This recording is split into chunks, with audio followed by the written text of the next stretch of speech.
We're back with another episode of Mommy Wines with your favorite wine mom, Emma Dawn. Tune in while she shares her motherhood experiences, introduces you to motivational and empowering special guests, and sips away your sins. In the Mommy Wines Confessional, mom life can sometimes get lonely and overwhelming, so she created this relatable, inclusive, and supportive space for us to be ourselves. Let loose, enjoy a glass of wine, and laugh. Get ready for today's episode.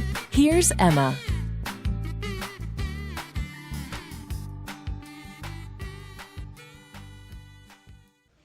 Hey, wine moms. Welcome back to the Mommy Wines podcast. I am your host, as always, Emma Dawn, and in today's episode, I got the absolute pleasure, the most information, the tips and tricks of coordinating my very own chaos from the chaos coordinator, Heather Steinker. I loved this episode. She has so much useful information. And it's funny because it's all things that we as moms and women and adults and professionals already know. So she has just bundled everything up and put it into her chaos coordinating business. And she helps us run our lives. You're going to want to stay tuned and hear every single thing she has to say. And can you hear me now? Yes. The plug eked its way out. Sorry, I went in to get the Zoom link and it said rescheduled to June 8th. And I was like, wait a minute. Huh? And it was a different guest spot. So I was like, no, I didn't reschedule that. So I'm pretty sure that wasn't her today. So apologies.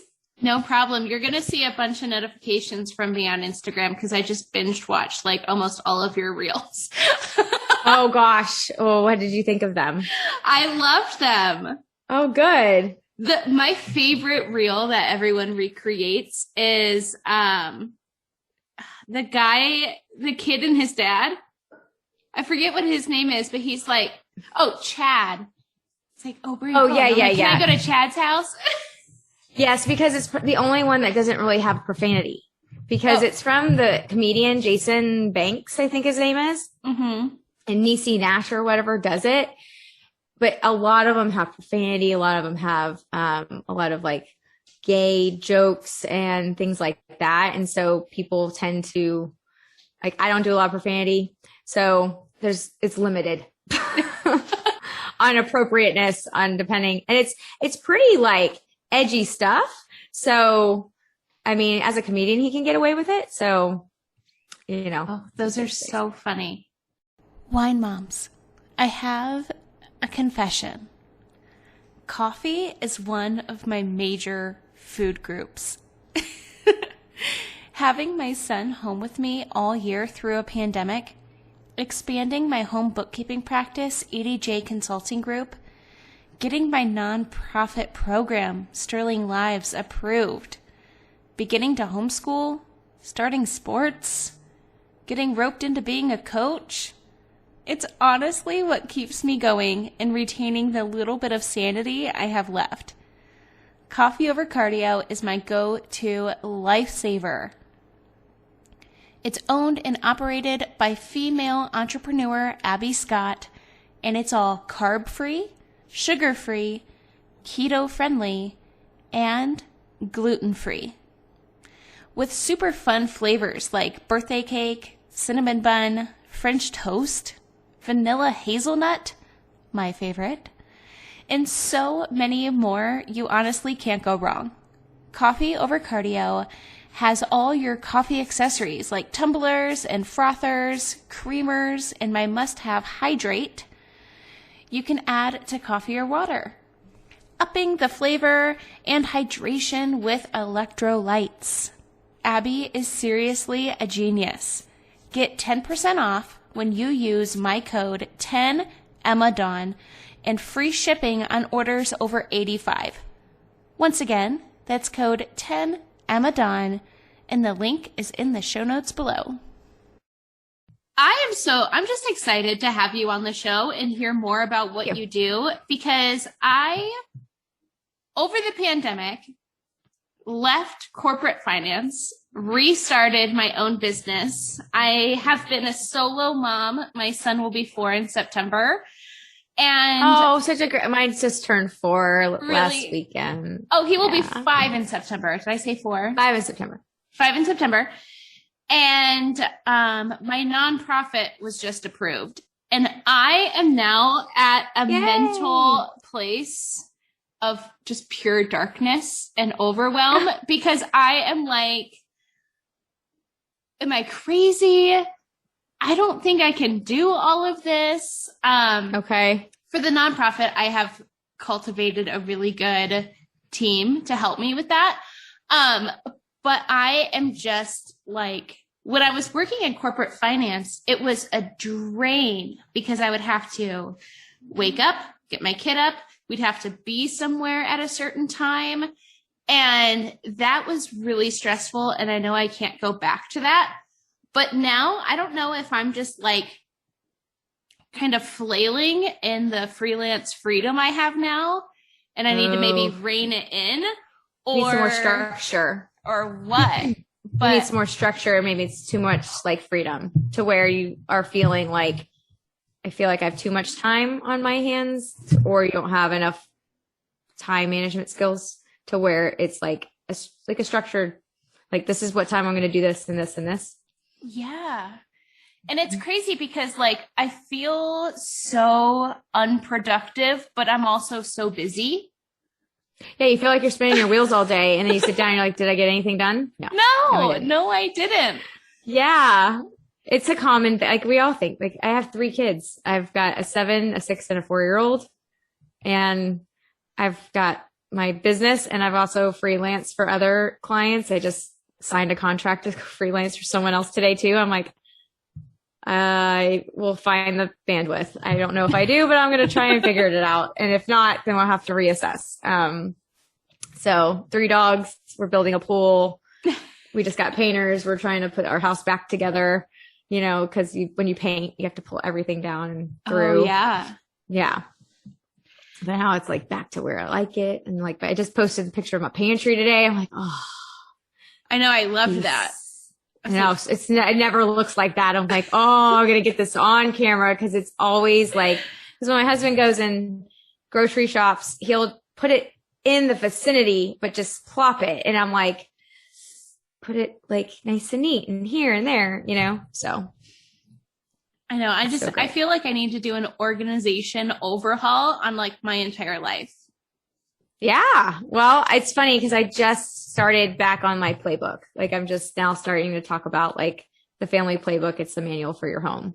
Like every room will have a system where things go, where people can find it, how to maintain it, numbers, important phone numbers, stuff like that.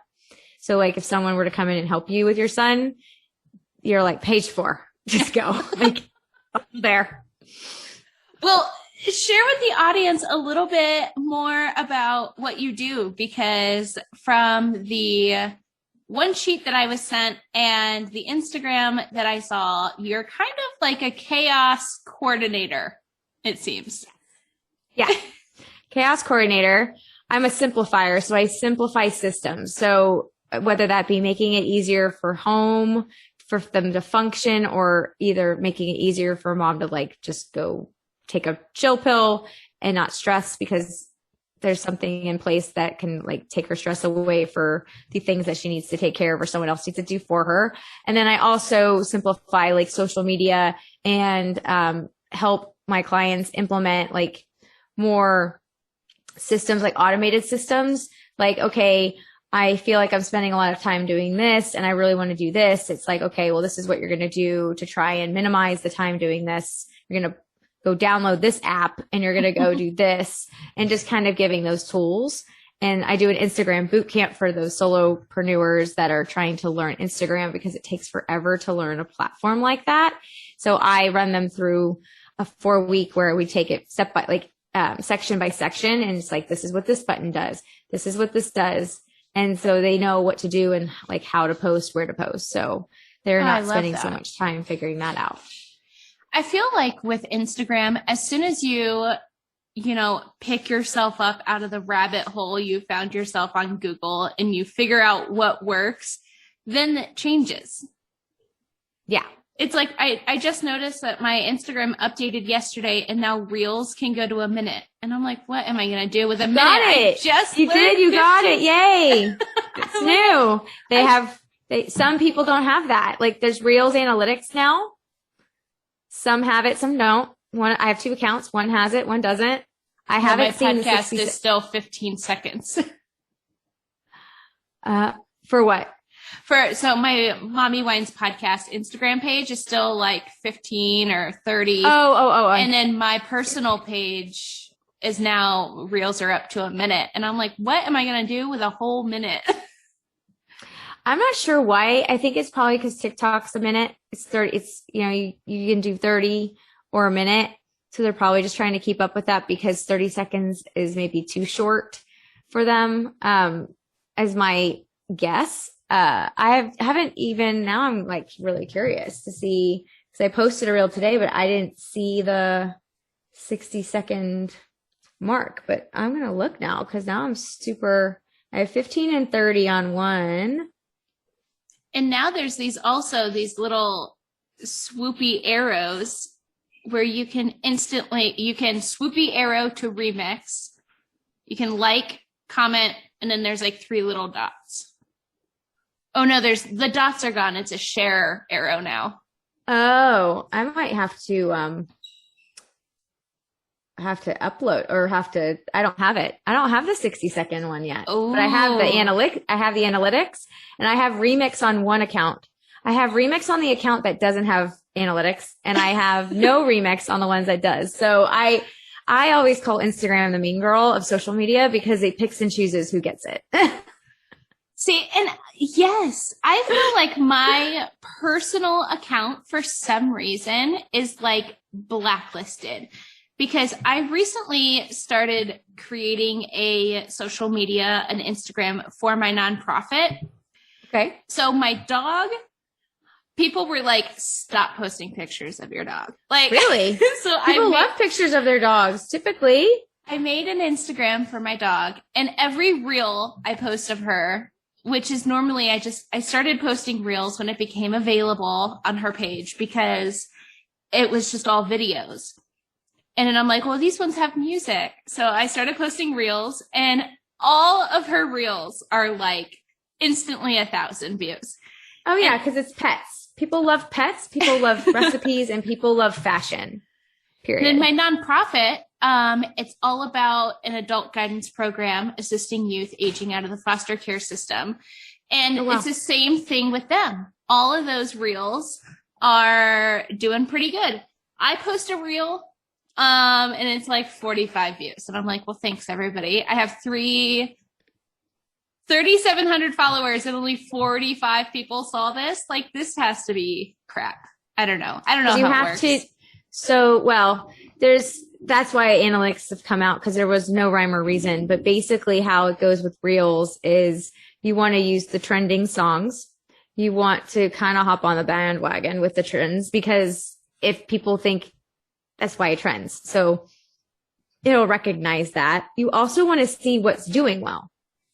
And maybe it might be a cover photo issue. Maybe you just need to do a cover photo and maybe your post would do better. Some will do well with a cover photo. It tells it like what it is, if it's like a tutorial or something like that. But some won't do so great with a cover photo. It really just depends on what your person wants. And so when it comes to reels, it's about reach. You always keep it on your feed, no matter what. You always post it to your feed and then you can delete it later off the feed if it doesn't like aesthetically match or something. And then you want to engage 15 minutes before you post and 15 minutes after. You don't want to post and ghost because then you want to engage before to get people back on and you'll start getting notifications and then you'll post it and then you stay on to kind of comment to push it through because you have 10 to 30 minutes to get your post to move. If no one does anything with it within 30 minutes, it just kind of dies and stops reaching. Oh, it's so sad. I know. It's like dies on the vine. It's like, That's so sad. Well, besides Instagram, there's just, I've never had my podcast started in 2018, late, so it hasn't been around too long, but I've never, and I'm so surprised, I've just never had a chaos coordinator or even heard of one, who can kind of understand all of the chaos that goes into parenting. And a lot of my friends, even, they're either business owners or they're parents. Not many are both. Or they are working professionals or parents. And like, especially when I moved out here, and I have some friends that work and are moms also, but they also, like, they went back to work, like, when their kids were older. And they were like already in school. And I'm like, I feel like nobody kind of gets this like little narrowed down area of what it's like to be a mom, but also run a business. And I feel like you do. Well, that's my niche. That's my niched out space. Mompreneurs that are trying to get it together. So keeping moms from crumbling is the tagline for my business. So I love your whole cookie. And you can always tell when no one does their research, because they'll be like, I want to talk about the cookies. I'm like, there's no cookies. Like, I don't bake. I do bake, but I'm not a baker or a bakery. Chaos is because life is chaos. You don't get to control what happens. You can only control yourself and control the environment as much as you can. Everything else is kind of like you're at their mercy, and it's how you adapt. There's really there's no such thing as like balance. I mean, balance is a really harmonious word. And then the cookies part, well, two things. The story is that I was going to do chaos and cocktails, but I didn't want to pigeonhole myself in just that. So now I just have a once a month chaos and cocktail hour where people come and we do networking and all that. Chaos and cookies because I have 3 kids, trying to keep it clean. When you have children, there's always crumbs no matter what. And so that's kind of where, cleaning up the crumbs or, keeping moms from crumbling kind of thing. So, I mean, I'm very like cutesy, love my names, love my alliteration. So my business coach was like, you got to cut it out because it's not clear. I'm like, no, it's fine. It's clear. It's good. I'll get to it. I think it makes sense, but I also love a good pun and a dad joke. So, I mean, right. All of that. Yes. I mean, I like alliteration. So I have like a free pocket playbook. So it's a bigger version of the family playbook. It's a smaller version of the family playbook. It's basically like a quick 911 guide, like quick guide, like reference.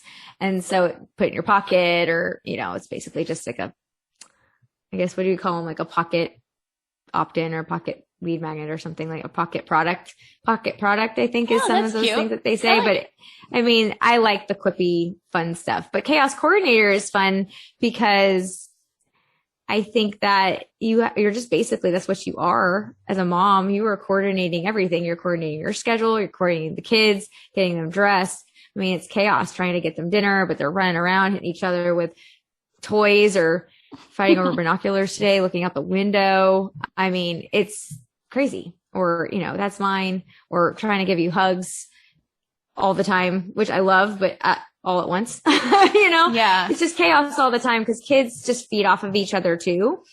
And working, I think with the pandemic, everyone became a stay-at-home working professional. I mean, we worked from offices, and then instantly our kids are now going to school under the one roof. You're working under one roof, live, eat, drink, play, all these things. So you have to have something. And now that the world's kind of going back, we've all also seen how it can work. So just trying to have a system in place. So a lot of my clients will come with great tragedy, actually, as I'm all about planning for the worst and hoping for the best, right? My husband typically does travel almost every other week of the month when pre-pandemic. And so it was really me and the kids and maybe a sitter that would come in and help me, and trying to, either if that person didn't work out or I had to make a switch, having to go through the training process and all those things. But then, Here comes chaos now. My husband forgot to lock the door. Hi. Yes, honey. I'm live right now. I want the necklace like with Daddy. Okay, let's go. Okay. Thank you. I found an extra you can have later. Thanks. Oh, he took the lock. My daughter broke her door handle and he just took the lock off my office. That's why she came in. I'm like, how did she get in? I locked myself in here so she can't get in. That's why. Sorry. No, real time. I'm going to keep it in there. We need to take a short break to talk about my favorite wine company that gives back, and that's One Hope.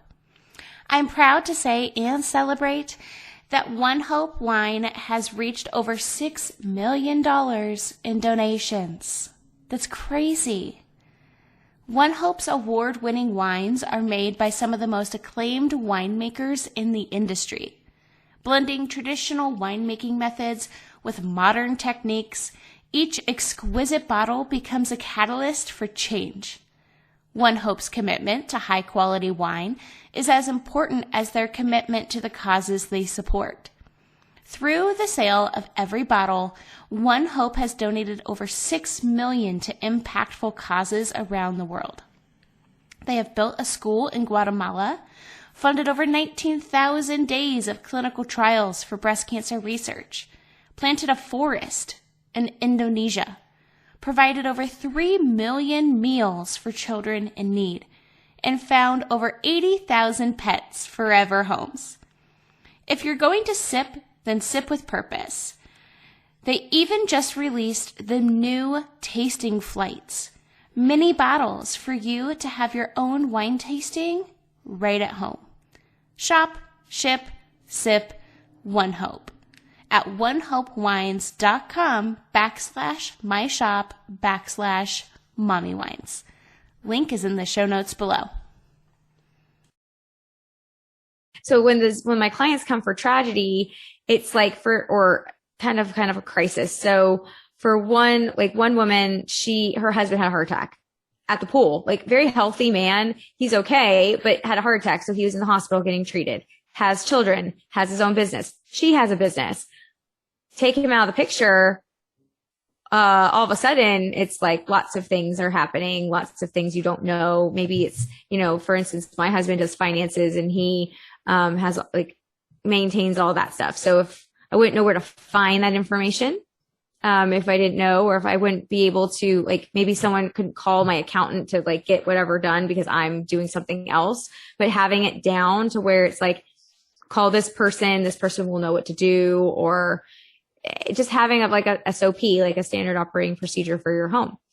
And so with kids and these parents that I was talking with when pandemic happened, say a lot of them had child with special needs.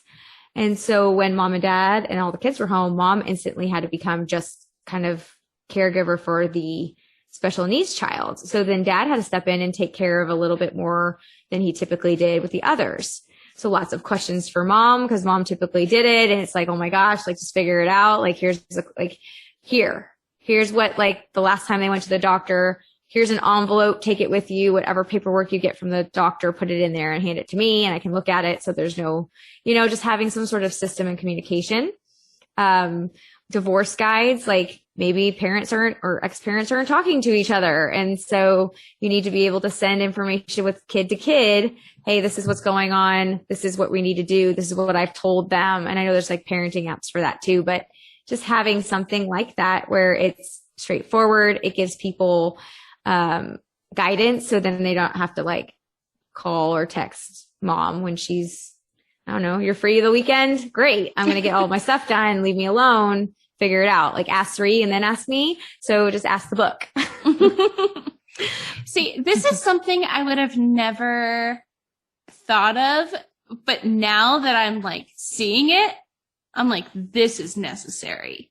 Yeah. And then, hopefully nothing bad happens, right? We never want that to happen. And a lot of the people that need this stuff, unfortunately, it happens first.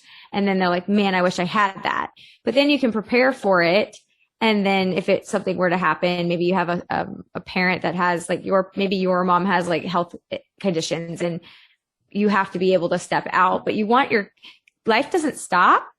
Kids need stability. Kids need routine. And the best thing you can do is try to keep that as streamlined as you can, whether mom is like stressed out and freaked out about a crisis, or maybe mom just wants to go have a drink with some friends and wants to leave them with a sitter, right? You don't want to be able to do that in years. Right. So at least wouldn't it be nice to have something where this is their sleep schedule.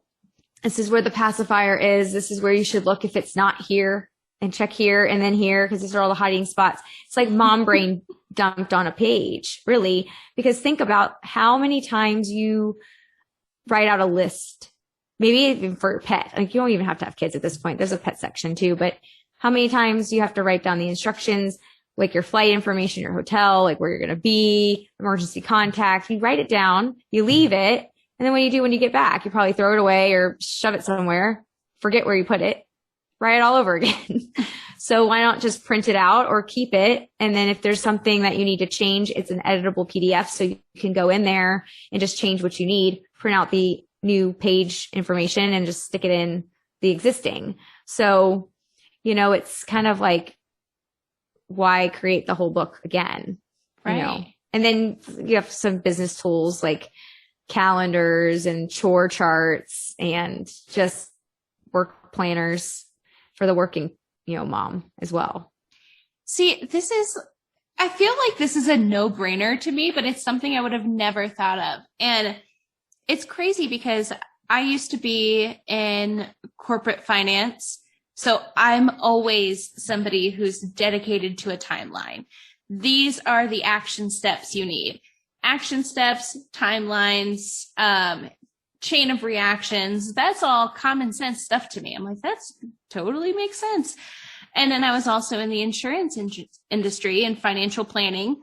So I'm like, oh, obviously you need to financially prepare for things. You need to, delegate your assets. You need to think about the future and all of this stuff. And I'm like, okay, that makes sense to me. But I'm like, why are not more people doing this for their home? Because seriously, like, I don't know why I've never thought of it. Now, the one thing I do keep is I take one of those accordion folders every time Milo goes to the doctor. So he has every medical record of everything that has ever happened to him, which is not a lot, but as kids go, they have regular checkups and everything. So when we switched pediatricians, they were really appreciative because normally to have everything there. Yeah, they have everything. They didn't have to ask me any questions and I didn't have to sit there and think about it. And basically you can use an accordion like style thing for this because they each have its own section and you can and it's customizable to where you can like, put it in the order that you want, or maybe some of the stuff you don't print out and keep out, like finances, insurance information, things that maybe aren't anyone's business, credit cards that you have, because, think about if you don't know what your spouse has open and maybe there's a bill due and something happens to that person, credit, maybe you have an income property or someone had an income property no one knew about, rent's due. The tenants are due. You don't know when that is, like writing it all down. So then someone would be like, okay, or they could hand it to a financial planner and say, all right, this is what they've got. I don't know what we're supposed to do with it, but they have some guidance information, because then the last thing you want is for like a pop-up to happen. And when you're in like crisis or you're in something where you're dealing with something out of the ordinary, you're stressed out, your anxiety is high, and then you might not think straight. And so having someone either help with just here's the information, just call this person and ask them, or the kids can do, need to go XYZ places, because stability is key. And so trying to just keep it constant and having a routine on like where things are placed, it also keeps your home kind of like a well-oiled machine almost. And I mean, think about it. You do it second nature anyway. It's just really taking the time and really logging it and taking the time. Another one of my clients, we were filling this out with her medical information for her son. Her son was allergic to nuts. And so I was like, okay, so we're going through the procedure on the piece of paper. Like, what's he allergic to? What happens when what are the signs? Like, maybe something slipped in and you didn't know, like someone could recognize, okay, what are some things that he might say that are red flags? Like, I don't feel good. I feel this or that. That's a red flag. Only mom would maybe know, but maybe if mom's not around.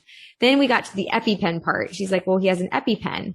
And I said, okay, well, how do you do the EpiPen, or where is it? She goes, well, I typically just started pouring rain here. So is that what that was? That was lightning and thunder. Can't turn off Mother Nature. I do apologize for that. But, so basically she was like, well, I just tell them what to do with the EpiPen or where to find it before I go out or before. And I said, well, what if you're unconscious on the floor and cause you hit your head because he was something and he has an allergic reaction at the same time? I mean, it's super crazy, like scenario, but what if, like, you can't, but if you die and you can't tell them, can't just be like, the instructions are on it. You can even say like, instructions are on the EpiPen, or, see EpiPen for instructions. EpiPen is, where's the location? Where can you refill it? Like, after you use it, what happens? Like, what do I do with it? I mean, things that you just second nature know, but no one might know. And in an emergency situation, just basically like instructions. See, this is genius. Because coming from somebody who's been in the financial industry for so long, I am so that what if person. I always need a backup to a backup to a backup. And even now I've run my home bookkeeping business, obviously from home. So I do have backup after backup after backup because my computer crashed once and it was terrible. But this is like the stuff that like stresses me out. Like, this is the reason why I haven't gone out. This is the reason why I haven't taken a vacation myself. Because you're afraid that it won't get done, or you've got the anxiety around it because what if I forget to tell them this, or what if this happens, right? It's just. Yeah. And my son, he's simple. Like, he has no extra needs. He has no allergies. He just is crazy, completely in this whole reckless stage where he's like jumping off furniture. Oh yeah, kamikaze period. Most definitely. I've got 2 boys and a girl, and they're all that age, and it's like, oh, don't jump. We were gonna get a bunk bed. I was like, no. I see lots of things that could happen that it's not necessary. And that because I'm a solo parent, I have all of our finances done. I have a plan of action for everything, like with the business and all of this stuff, right? But I'm like, the one thing I don't have a plan of action for, and I didn't even realize it until you were my guest today, was my home. Like, if I was gone or sick or whatever, because for the past almost 5 years, I haven't had the luxury of having a sick day. Because I either have to work or I have to parent or both. But I'm like, what if it wasn't just like a cold? What if it was something bigger? Or what if it's not something so tragic? What if I do just want to go on because I've met guests through my podcast where we have become really good friends. And of course, since I've been doing remote recordings, they live not near me anymore. Like, I'm not just interviewing people who live in Salt Lake City, which is where I used to live before I moved, but they now live in Ohio, California, Miami, wherever. Texas is where you said you're from. Yeah. And I'm like, what if I wanted to go, I don't know, on a trip by myself? Or I live in Northern Nevada now, which is only 416 miles from wine country. And I'm like, I'm going to come visit you. Like, what if I want to go to wine country on a weekend my son is gone? And I've never done anything like that because I'm like, okay, well, if his dad has an emergency and I'm not there, then what's going to happen? Well, right. Maybe I could just write all that stuff down. Be like, there you go. Yeah. And you can compile all the stuff for your business, or you can compile everything for your son. I mean, even like, just say you were home with your son and maybe your husband was out of town, or your ex-husband was out of town, and something happens, but your kid still has to eat. Your kid still has to sleep. Your kid has likes and dislikes, has their favorite lovey, has the sound machine has to be on 5, not 4. And the door has to be cracked like an inch, not 3. I mean, this and you think about it because it's second nature, but those little things can help someone transition or help them while you're gone, at least a little bit more smooth, just smoother because you're not there to help or whatnot, or maybe you're on vacation. And so really the devil's in the details when it comes to children. So particular. I mean, you've got a 4-year-old and I've got a 4-year-old, and it's like do self. Like I want to do it. And it's like claw my eyes out. It's going to take you 20 minutes to get that one sock on. And then you're going to hate the seam, but I'm going to sit here and try and just let you do it. La, la, la. Right. But it's very particular. Maybe he likes the red cup, not the green cup. And not that that's a big deal, because kids need to learn that that's not always an option.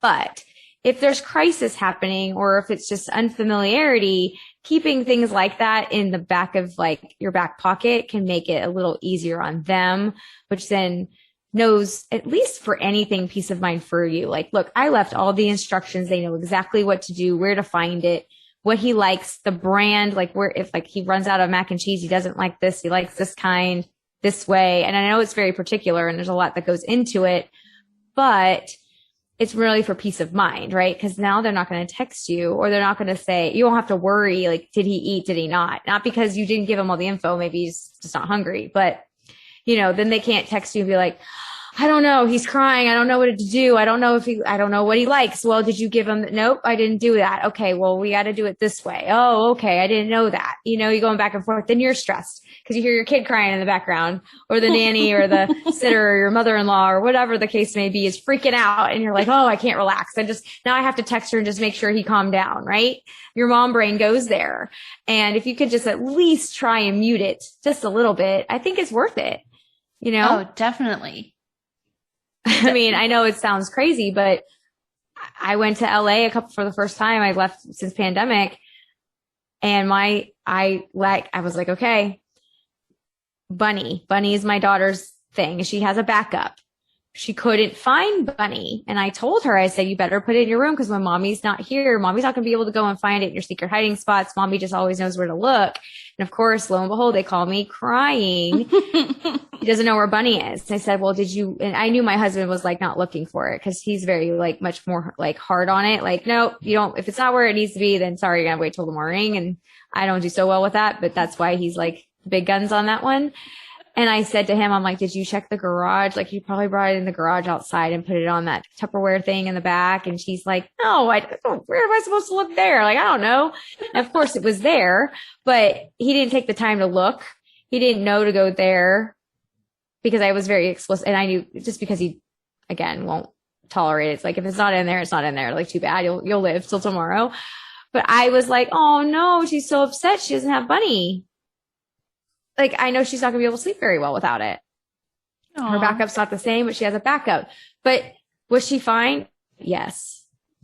If I didn't hear that she was crying, I'd be fine. Yes. But, I knew that stuff was going to happen. It was like a premonition. I see Bunny on the couch right now. I have a feeling it's going to get lost between now and bedtime, and I won't be here to help with that. So, I mean, I know it's also learning for the kids, put your stuff in your room, blah, blah, blah. But when you've got 3 children running amok and mom's not there, they're already sad or upset, or it's new, then it makes it a little easier on whoever is watching them. Okay, wine moms, let's get serious, but just for a moment. For years, I have been dreaming up and working on putting together a nonprofit program to aid the youth aging out of the foster care system.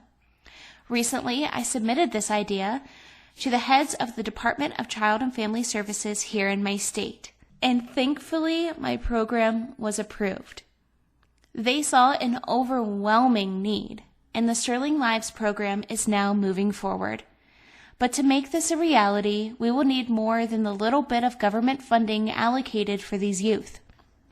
Most of these youth aging out will face homelessness, addiction, incarceration, or worse. At best, many continue the cycle of negativity by entering into criminal organizations and gangs, or abusive relationships that result in unwanted pregnancies, poverty, unsafe work trades, leading to even more children entering the foster care system and families living off government welfare. To break these chains and end the cycle, the Sterling Lives program is dedicated to helping aged-out youth transition into healthy, productive adults, granting youth eco-friendly and affordable housing, safe work opportunities with flexible schedules to prioritize mental health, education, and job training, all while boosting America's rural economy with sustainable, environmentally focused tourism. Ways you can help are by snagging up some MWP merch, drinking One Hope wine, and donating directly at the Sterling Lives GoFundMe. All links are in the show notes below. Are you a fan of the Mommy Wines podcast? Well, of course you are, or you wouldn't be hearing this right now. One of the best ways to support the show you love, besides obviously tuning in every Wine Wednesday for new episodes, is shopping the Mommy Wines merch store on teespring.com. This is where you'll find all of the Mommy Wines branded goodness, mugs to hold your coffee over cardio morning Java, iPhone and Samsung cases, premium ultra soft hoodies perfect for upcoming cooler months, and of course flowy tees and tanks flattering on every mommy out there. Go shop the Mommy Wines storefront on teespring.com and make sure to use code WINEMOM for free shipping. And I feel like there's so much mom guilt, I think, that can be relieved with just taking the little bit of time it probably takes to plan ahead. Yeah. 100%. Mom guilt's a thing. I mean, that's a real thing. It's called mom guilt for a reason. It's not dad guilt or grandma guilt. It's mom guilt. And it's because we're the ones that take on that kind of emotional, I guess, like baggage with your kids. And looking at it from that perspective, say, like, I try, like, time blocking is huge. I have a very busy schedule. I have a lot going on. The kids have not really gotten into sports all that much because they're younger and pandemic happened. So I was like, okay, that bought me another year of sitting on like a baseball field. And, you know, we're in Texas. I mean, I grew up on the soccer field. I know what it's like to be a traveling sports player, and it's a lot of work and you're gone all the time, but it was kind of nice not. But I try to time block my schedule from 4 to 6. Like tonight, we're here tonight, and I was like, well, this is a one-off, but typically I try to carve out the time. So I'm done. I have my schedule where it's blocked off. They know that I'm going to stop working, and then I'll pick it back up after they go to bed or whatever. And if I do have to work, it's because it wasn't something I had control over, or it was just something I just couldn't be arranged, and it is what it is. But at least I have my schedule there. So then it's in front of me as well, or they can look it up and say, okay, this is like what she's doing, or this is like the typical schedule. I mean, I'm a very regimented person. So me too. I mean, I could eat the same thing, same day, every day for 3 days and be fine. Right. Cause I know it's going to do whatever it is it needs to do for me. Right. So I think that if you have that in place, or a generalized cleaning schedule, like there's a cleaning schedule, there's a 15-minute quick pickup where it's like, do this before you leave. I mean, there's a nanny packet in there for those that couldn't go to preschool this past year, and never hired help before.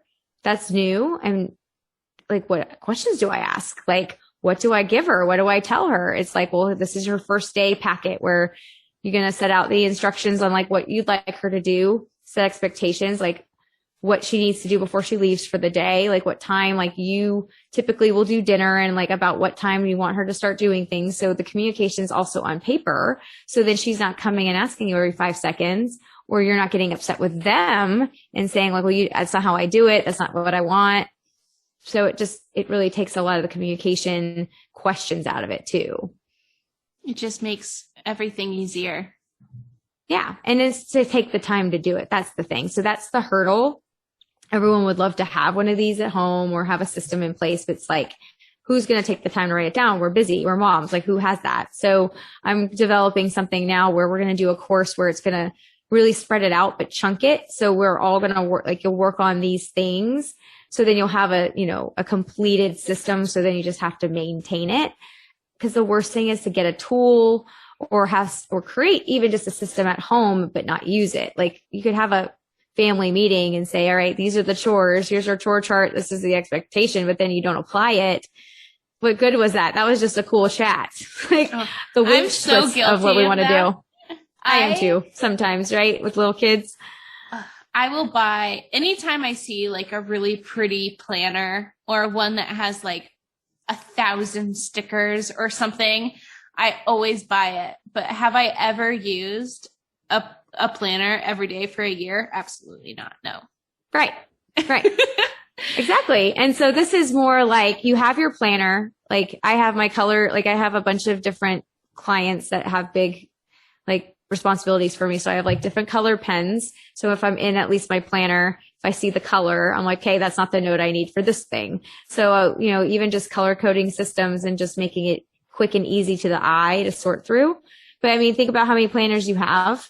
Or I was just talking about something today, this morning on a client call, I was flipping over to our notes from our last call and I was like, oh, well, I have page 5 from 519 and I have a page from 520, but I don't know where my 519 page is. Like, where did it go?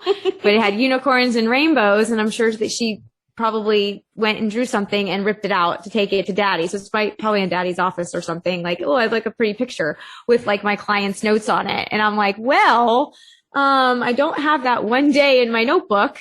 So, how many, like, right? So it's like I have a designated thing, like you can color on this page. Do not touch mommy's planner. But, having multiple planners, you can lose it. You don't know where it is. At least with this, it's one place. Keep it in a kitchen drawer, kitchen counter, and it's backed up because I'm all about the backups of the backups, right? So if you just have a paper copy, your house burns down. That sucks. I got to do it all over again.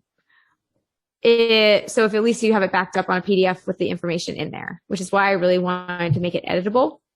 The other side of things is technology fails. We had an ice storm, freak rogue ice storm here. We had no power, no water. It was like back at the dark ages. It was the worst thing ever. And if we didn't have internet or power, and maybe we had to go to another person's house who had power, but the house still has to be taken care of. There's instructions there. Can't load it on my computer for you to look at. Maybe because I couldn't power my computer up for 2 days, right? So you have a paper copy. So same kind of deal. Oh my God, I love that.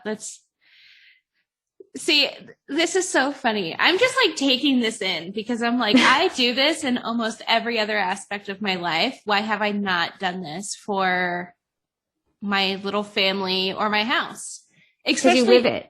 I know. Second nature. You just do it because no one else is in there and you're not thinking about it and you're like, I got it. Because what's the thing that mom does? Oh, I'll do it. Nope, just don't worry about it. I'll do it.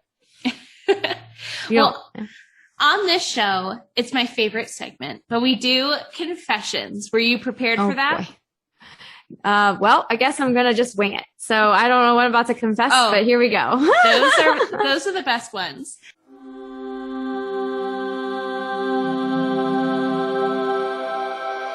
Now, normally I would wash your sins away with a sip of wine. I would sip your sins away, but I have a lot of client work for a new client that I need to catch up on tonight now that my son is gone. So I am drinking water. I am too. This might look like wine, but it's not. It's water. But I wanted to be very, very clear for this interview. So I wanted to make sure that I was really good to go. Normally the overly boozy ones are the best ones. Oh, well, you watched some of my reels earlier. I have no holds bar, so it doesn't really matter. You can tell when I've been drinking before I do a reel though, because I'll be like dancing and I'm like, yeah, I was feeling a little loose right there. So I was a little bit more brave than I typically am. So it is easier, I've noticed, to do reels after a couple glasses of wine. Maybe the lip syncing doesn't add up perfectly, but those are the better ones. Oh yeah, 100%. Like, or the ones where you're dancing and you're like, that. And I'm like, I know I look really dumb because there's nothing going on, but you don't feel as dumb when you feel a little loose. Yes. But do you have any kind of, confession, a mommy fashion, maybe a client confession or a mistake you made in your business, anything that you would like to share. Okay. So maybe I'll do like two things because I'm going to, I haven't been drinking. I'm going to get real loose on it. So the first thing I would say, if my kids come home with their lunch from school, I'll make them eat it for their snack. Or if they don't eat their dinner, I'll make them eat it for breakfast. Because I'm like, well, that's breakfast. I worked really hard on that. So if you don't want to have chicken nuggets for breakfast, then I suggest you finish your dinner. And I love that. I mean, I'm not going to waste food. And if you don't want to eat it now, like there's nothing wrong with it. You're just going to have to eat in the morning while your brother and sister or whoever is eating their Cheerios or whatever the case may be. So I don't know if that's harsh or what, but I'm like, that's what's for breakfast. It typically works. Now, do I enforce it? That's another question. Like, maybe it depends on how the morning goes. Cause if it's a really rough morning, but for the most part, it's just a really good threat to use. Cause I'm all about bribes and threats in my home. All of my threats are so empty. I feel No, I never follow through. My son knows. The threat of you better not do that or you're going to get a spanking is such a joke in this house. Have you seen the reel of the mom where she's sitting on this? I got to remake it. I really want to redo it. And it was like, hey, stop that. Like, if you do that, and she's like, no, I can't do that because then you're going to bug me. I can't take the iPad away because like, it was like going through all the punishments that she said that she was going to do. But she's like, nope, that'd be punishment for me. Like, no, you can't wear red shirts for a week because it was like something stupid because she's like, I can't take the iPad away. You can't do timeout because I'm going to have to put him in timeout for 15 minutes because he keeps coming out. Like it was like walking through a bunch of the things. I thought that was hilarious because I was like, I'm going to be really mad, but I won't be because he'll smile. It's like, I did see the one where there was a kid and the kid was like doing something bad, like throwing toys or whatever. And the mom is like, you better stop that and then it stops. And then the kid's like, or what? You're going to take my iPad away? You're going to play with me? You're going to put my iPad away and play dolls with me on the floor? Okay. Yeah. Something like that. Yeah. And it's like, it's almost sad actually though. Cause it's like, oh, that's like a cry for help almost, right? That's how I see it. But then it's like, I get it. Like, you're not going to just put me in front of a screen because it was funny because the kid said it. And then I was going to say the other thing is, and it actually just happened yesterday. I will totally take something out of the trash if it's a brand new trash bag or if there's like, maybe it's a magazine and something hit it. And if they like, we're like, no, don't do that. I'll take it out of here because it's nice and clean. I am with a 4-year-old boy. I have to take things out of the trash almost every single day. Whether it be like a toy he threw and it ended up like in there, or I've been trying to get him to pick up things. Like if he uses a tissue, throw it away, or if he has like a wrapper from fruit snacks, throw it away. Well, it was really a struggle in the beginning to get him to like just pick up after himself and not be such a slobby monster. But now he likes to throw things away. So he'll go around the house and he'll pick up things, pieces of paper, Post-it notes, cards, envelopes, mail, anything. Things you actually need sometimes. Things that I actually need. He will just throw them away because he's like, I'm throwing things away. I'm a good boy. I'm throwing things away. It's like, no, you're throwing everything away. Like, one of the things with him is it's like either nothing, zero, complete zero, nothing at all, or 100. It's never just like a nice little bit. No, it's like full blown 110% or you get nothing. I always know which kid mine, like the wrapper is from. Because there's one child I have that he gets very distracted. He just doesn't throw it away. But he's a great kid. Like he will do what he's supposed to do. But sometimes it'll just be at that time of day. I'm like, I'm always like, Theo, Like, is this yours? And it's like, yes. I'm like, where's it go? And he's like, it's a trash can.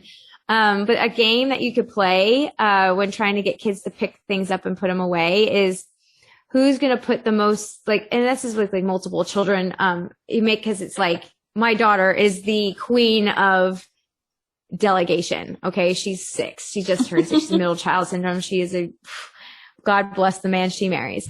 And, she's very strong-willed, which is great. It'll suit her, like, raising a CEO is hard, is what I always say. It'll suit her well in life later, but I'll say like, okay, it's time to clean up. And she'll just kind of like mull around a little bit, look a little busy while the boys are like picking stuff up. And I'm just looking at her like, you helped make this mess. Like, you need to clean it up. And she's like, I'm cleaning. I'm like, so I stopped doing that. And I said, okay, time to clean up. Whoever puts the most things away in the right place first gets a prize. Man, does the room get clean fast, and do the things end up in the right spot?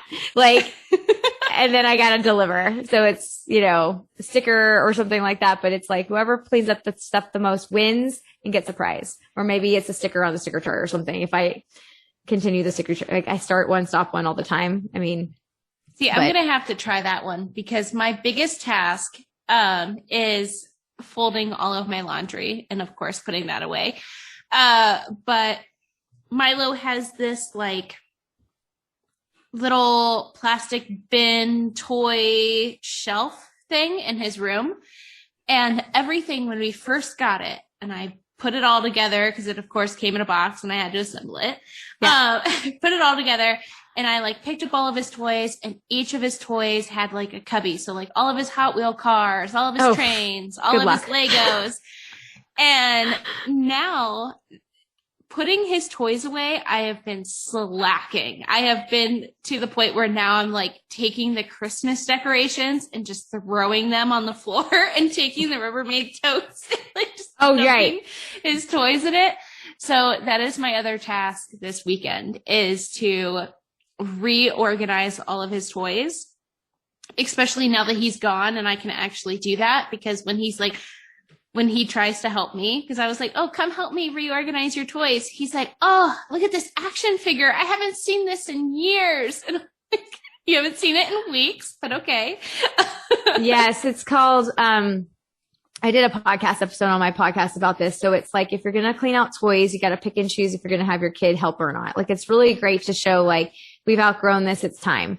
But then they of course fall in love with it, this newfound love for something they haven't seen in forever. And it's like, are you kidding me right now? Like, no, we're not keeping that. Like, so then you pick and choose. So then what we call like toy purgatory almost. So when you're cleaning out the toys and you look at it, you're like, he may or may not recognize this is gone. So I'm not going to donate it.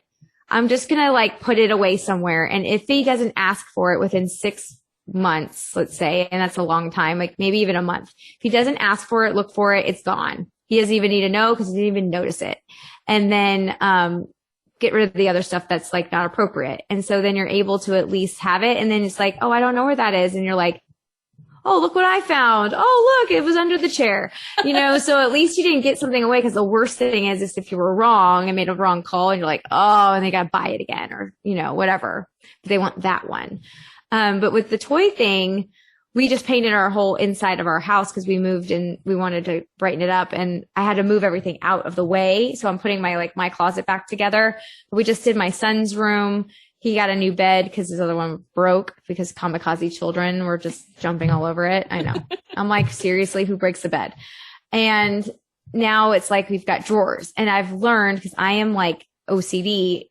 I did the same thing you did. The Pokemon had this, the Bakugan had that, the dinosaur bin, all these. Now it's like, you know what? As long as I can't freaking see it and it's put away nicely, I actually don't care. The only thing that I tell my son is, if you want to find it later, I know where it should be. So if you ask me to help you find it, that's where I'm going to go. So if it's not in there, I'm not going to be able to tell you where to look, because if you don't put it where it belongs, then it's going to take you longer and I might not have time to find it. So, but I've learned that like now Bakugan and Pokemon are together because they're smaller. They're like these smaller things. I don't know if your child's in there quite yet, but he'll get there. about kindergarten is around the time they start getting exposed to Pokemon and Bakugan, which is like, I don't even know really what it is. I did take the time to try and learn the Pokemon game. Like if, but I couldn't. He was telling me what to do, but like you put it all together and you're like, all right, like all these things at least dump in there and he'll know where to find it.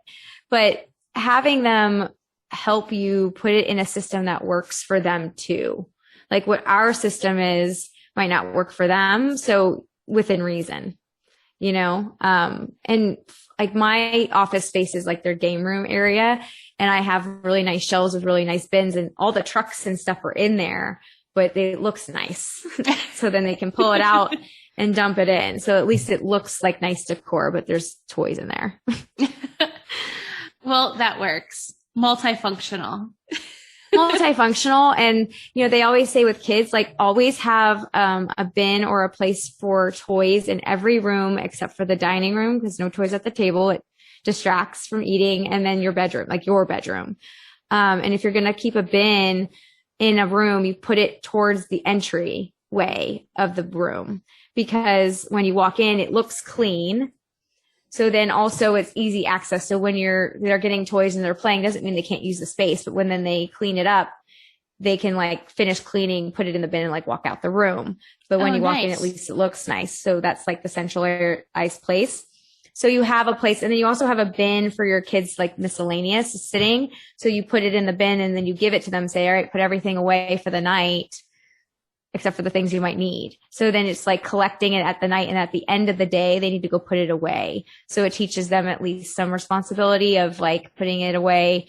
Cause my husband implemented the whole, if it's out before bed and you go to bed and like there's stuff everywhere, guess what? It's ours. It's so harsh. And he takes it away, and it's like, it could be the brand new toy they got that day. And I'm like, I know it's a teaching moment, but man, I don't want to hear the whining about it. So I'll always be like, hey, did you go and get your stuff? Because Daddy's going to take it and you're not going to get it back for a while. And it's like, see, I feel like why, like that's the case in traditional families is because it's not the dad who has to deal with the whining and the fussing and all of that. Never. Like my son's dad is like, he was perfect. He was great. Yeah, he's like, your threats are always so empty. He's like, I told him I was going to spank him the other day and he laughed at me. And he's like, you need to do this. You need to do that. And I'm like, I do everything. You see him twice a month. Like you get to clock in, clock out of parenthood. Zip it, buddy. I've been on overtime for almost 5 years now. So if I get a little lenient on something or survival mode. We can are tell in him I'm in mode. survival mode. You know what? Sometimes like my husband does the same thing, and it's mainly when he travels, because he'll come back and he'll be like, you let them get away with this or that. I'm like, seriously, I've got 3 kids that are going to have mutiny on me, and it's just not worth it. Cause towards the end of the day, I'm spent. And if it's really like not going to spoil their dinner, if it's not going to put them in harm's way, you know what? I get it. But if it's something where it's like super important and you're like hard no, then you got to know your boundaries a little bit to set that expectation. But I mean, some days you just got to just pick your battles, and you're in survival mode, especially if you're sole parent. I mean, I was sole parenting it this week. My husband was pretty much like just MIA for work and just stuff. And I was so tired. I was like, I can't. They whine, they take over. I mean, mob mentality for real. And then Daddy walks in the room and perfectly fine. I'm like, they're like, Mommy, like we did that, like, and I'm like, wait a minute. You didn't ask me to do that. Like, hold on. Like, no. Don't make Mommy look like it's like the bad guy, or don't make Mommy look like I was super soft on you. Like, no, it didn't really happen that way. Let's take it back a notch, So, and then I'll leave sometimes and I'll be like, all right, be good. And so I'll come home and I'll be like, all right, how were they? They're like, fine. They're great. And me, when he comes home, it's like, I'm like, oh my God, when are you going to get home? Take the kids. Like they just won't stop. And maybe it's because he's more strict, but I don't know if you've heard this, but the pediatrician told me, because I would go when I was working in corporate finance before I moved out of Salt Lake City, the daycare people were like, oh my God, your son is so sweet. He's so nice. He's so gentle. And I'm like, I'm picking up Milo. I'm like, are you maybe talking about like another kid? Because my kid I've called him a tiny terrorist since basically he was born. He just leaves this whole like wake of destruction. Tiny tornado, little toddler tornado. And they're like, oh no, he's so great. And he does all of his lessons and he takes direction so well. And I'm like, these people have to be mentally ill. I'm like, I need to change daycares or they're getting me confused with another kid. And I'm like, I don't know if I want that kind of disorganization from my daycare provider. So we go to the pediatrician for his like, I think it was like his, I don't know, 2-year checkup or something. And I talked to the pediatrician about it. And she says that kids, even with their parents, it could be with their dad, their grandparents, whoever it is, daycare, they put on like an act. Like they're on their best behavior, but then when they're with mom, they are who they really are. And I'm like, so that's who my kid really is? Like, I want him. Because it's a safe space. So yes, that's exactly right, actually. So when your children are so well behaved, it's a sign of good parenting. Yes, they're crazy at home and they're not listening, but if they can be really good, because basically what it is they're on all the time at school. They're using their manners. They're doing what they have to do. They're taking direction because they are not their mom and dad. So there's no unconditional love there. And then they can come home. They can strip off that like armor of like good and just feel relaxed and know that they can be whoever they want to be, and they'll always be loved and be kissed goodnight at the end of the night, right? So it's actually a reflection of really good parenting when you hear that and then they're like crazy. Now, if they're crazy out of the house and crazy in, there needs to be some structure and some like maybe some consequences, but I'll always get like, your kids are so good. They're really sweet. Like they're really polite. I'm like, thank God. Cause I'm like, oh my gosh, they're so rude at home, but it's cause they don't have to. Like you still remind them to do it, but that's a good thing. Cause that just means that they feel safe with you too. They feel safe at home and they feel safe that they can act like that cause they know that you'll love them no matter what. Yeah, because he acts like that at his dad's house. His dad is like, I've never had a problem. He's always so good at my house. He's like, I don't know why you, one of the things that really bugged me is when I moved back here, because he works out here in Nevada. So when I left Utah to come back out here, I was like, you need to help more. Like, if you're not out working in the evening, like, come help me, whatever. And he's like, I don't know why you think parenting is so hard. He's so good at my house. And I'm like, I want to punch you in the throat so bad. They're also not affected by, I've noticed like I get really audibly stimulated, overly stimulated when they're like, mom, mom, mom, with a crying, right? Because we've birthed these children, we've nursed them, we're with them. Like it's actually scientific, like their DNA is still being slowly eked out of us for years after we have them. So they're literally still part of us, like at times for a while, because think about it, they lived in you for 9 months and then, so you just, hormones too, hormones are raging, whatever. A baby cries if you're nursing, sometimes it'll make your milk drop. Whatever.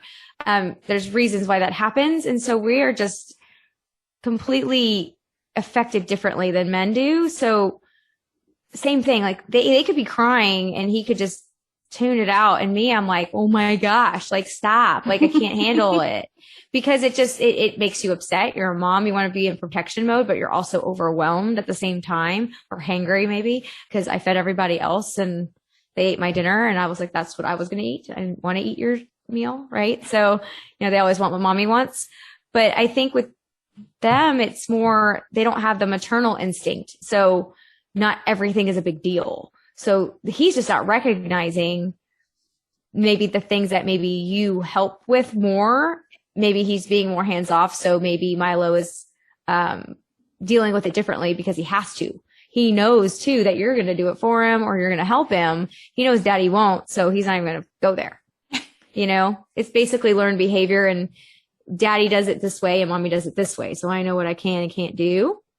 And you're also with him more. So that's like his space, right? I mean, yeah. That's a good thing. I mean, and if he's well behaved at his dad's house, that's a good thing for you because you're teaching him well and you're teaching him what to do. So if he's good and not being a little, what sometimes, because my kids, I'm like, you're a little a-hole today. And I'm like, if my husband will walk in, I'm like, they're being real jerks. Like I'm about to go mega crazy on them. Right. And he's like, why? They're just sitting there. I'm like, oh, because they heard the door ding and they know it's you. Like, mom's around. I can get whatever I wonder want. how many dads don't believe like the moms, or how many husbands don't believe, because I've seen it. Like before I had my son, I would hang out because I was the last one in my friend group to have kids. And I never thought I was going to have any. So all of my friends back home, all of their kids are older. They're like 9, 10. Some of them are almost teenagers. So I'm like, whoa. But so I was like the very last one to have kids. And I remember like hanging out with my girlfriend or whatever, and her kids are just popping off all afternoon. And we're trying to like sit at the table, have a conversation. And then her husband walks in and they're like, oh, daddy, how was your day? Oh, we missed you. And then like, it's like all cute. And I'm like, what the hell is this? And she's like, I live this every day. It's just time to open a bottle of wine. Yeah. Oh, he's home. Great. It's safe to drink. I mean, yes, because it's like, why are you so mad? I'm like, do you even know? Like, you don't even know. Or he'll hear me like freaking out on something because I've just hit my wall. And I'm just like, tag out. I'm out. Tagger it. I'm done. And then he'll come out and be like, they're down. They're good. I'm like, can't even look at you right now. Can't. I mean, I don't understand what's so hard about it. You just got to like put your foot down. I mean, I'm also 5'1". He's 6'3". So he's a little bit more like a bigger being. I mean, my kids are tall. They have his height. So they're almost as tall as me, and they're like 7, 6, and 4. So it's like, I'm going to be looking up to like, my oldest is like here already. I'm like, great. I'm going to be looking up to my children, which is fine. It's just, my sister is a principal in an elementary school, and I go and visit her pre-pandemic, bring her lunch or something, and we're walking around. She's just as short as I am. And she'll walk into these classrooms, and these kids will come out, and they'll be the nicest kids because they're 10 and 11, but they are literally towering over my sister and me. And I'm like, Ariel, like, what grade are they in? They're like 5th grade, 4th grade. I'm like, oh my God, they're so big. They're so tall. They're like, they listen to you. And she's like, well, I have authority. Like, they know, like, I'm authority. Yes, they may be taller than me. And I'm just like, oh my gosh, like they were being such good kids, but I'm like, they're so tall. See, I can't imagine. I don't think I have a demanding enough presence. Like, if Milo ever gets to the height of him being taller than me, which he's like a fun-sized candy bar that you get at trick or treat. Like, I don't think that's gonna happen. But I'm like, I would just wave my white flag and just take my wine and go on my happy little way. But you're still mom, no matter how big you are, especially with boys. Like, they love their mom, and like, it's funny. My son just opened the door to me the other day, and I'm like, where'd you learn that? Like, I have not taught you that yet, because we don't go anywhere. Like, you literally go to school and come home. That's it. Because of pandemic. I'm like, where'd you learn that? So then I get out the car, and he goes, I didn't get to open your car door. And I'm like, aw. Like, you're really sweet, but where did you learn that? He's like, some movie. I'm like, oh, okay. I was like making sure that I didn't miss a beat or tempo. I don't know. Like, did I miss a lesson somewhere? Because I definitely did not go over that with you. Oh, I'm like, did you learn that from daddy? They're like, no. I'm like, well, I don't know who taught you that, because daddy or me should be teaching you that. He's like, oh, I saw it in a movie. I'm like, all right, well, it's the right kind of movie. Well, I loved our conversation today. Go ahead. Thank you, first of all, for being my guest. Sure. But go ahead and tell everybody who your ideal client is and where people can find you online and on social media. Sure. Ideal client is really just an overwhelmed mom, business owner, or maybe it's working mom, or you're working from home and you're just trying to just calm the chaos a little bit more and get a system. You keep putting it off, like, I need to do that, I need to do that, and just kind of implementing it slowly and just really trying to simplify a little bit to take a little bit of a breather.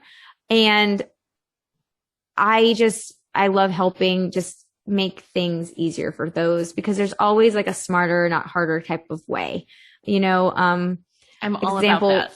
For hashtags for like social media, if there's ones you use all the time, go into your phone, go into your settings, go into keyboard, then text replacement, put in all the hashtags in your phrase and put the shortcut in there. So if it's like one for toddlers that you always use, all you have to do is start typing the word like toddler.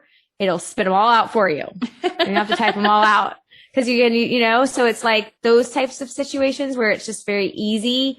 Like, oh, that makes sense. If I'm literally typing them out every single time I post, why not just save them somewhere and not have to copy paste it? You could just literally type a shortcut. Why not? So things like that in your home and business. If you need things like that, I'm happy to help. And then you can find me on Instagram at Chaos and Cookies on Instagram, and also Heather Steinker on Instagram and Facebook. And then chaosandcookies.com I have a shop there if you guys want to pick up a copy of your playbook. Oh, perfect. It's on there. And on Instagram, you can also grab like the pocket playbook for free. So go snag it and check it out. So yeah. Awesome. I'm going to give it a try. Thank you so much for being my guest, and enjoy the rest of your weekend and your thunderstorm.